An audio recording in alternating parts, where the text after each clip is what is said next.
আমি তো জানি তুমি একটু অসুবিধায় আছো, কিন্তু আমি সাহায্য করতে পারি, তুমি চিন্তা করো না। সুরেনবাবু, আপনার সাহায্য আমাদের কাছে প্রাণ। আপনার সাহায্য আমাদের মনের ক্ষত মুছে দেবে। তুমি যদি সাহায্য না চাও তবে আমি খুব কষ্ট পাব। তোমরা আবার চাষবাস শুরু করো কাল থেকে, আমি জমি দেব। তাহলে আমাদের শুধু না, গ্রামের সকলের বড্ড উপকার হয়। আমি আসি, অনেকের বাড়িতে যেতে হবে।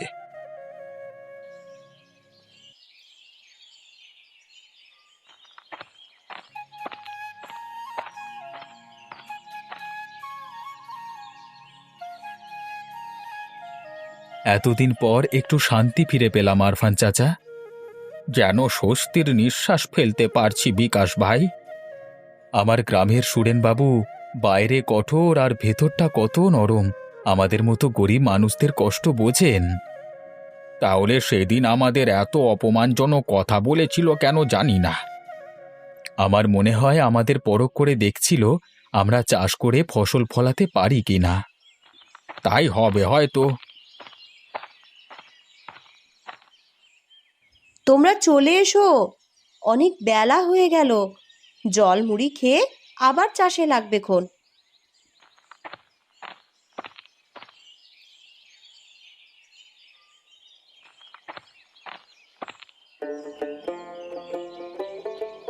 বাবা, ও বাবা, আমি ফার্স্ট হয়েছি। আরফান চাচা, দেখলে আমার রমামা ফার্স্ট হয়েছে।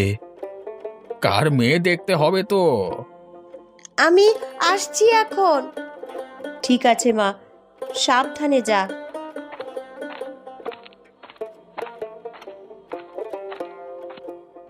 এই ফসল আমাদের মতো গরিব মানুষদের প্রাণ।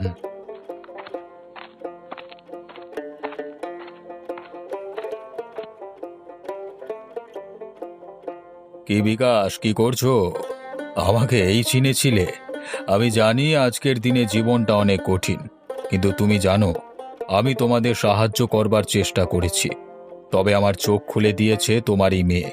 হয়তো কিছু ভুল করেছি, কিন্তু কখনোই তোমাদের ছোট করবার উদ্দেশ্য ছিল না। সুরেনবাবু, আমরা জীবনে অনেক কিছু হারিয়েছি, তবে সবকিছু হারানোর পর এখন নতুন কিছু পাওয়ার আশায় ছিলাম, আর সেই আশা আপনি পূরণ করে দিয়েছেন। জমিদার বাবু, এই ঋণ আপনার কোনো দিনই শোধ করতে পারবো না। আপনারা কেউ জানেন না, সেদিন রমা ওইটুকু মেয়ে আমার জ্ঞানের চোখ খুলে দিয়েছিল। আমি কত বোকা! বলেছিল একই আকাশের তলায় একই সূর্য, একই আলো, একই অক্সিজেন নিয়ে আমরা বেঁচে আছি। কেউ গরিব, কেউ ধনী, কেউ জমিদার। মানুষ যদি মানুষের বিপদে পাশে না থাকে, তারা কি সত্যি মানুষ না অহংকারী? এটা শুনে আমি খুব কষ্ট পেয়েছিলাম।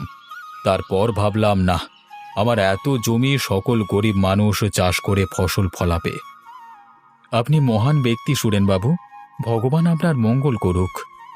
আপনি আমাদের গ্রামের সকলের অভিভাবক।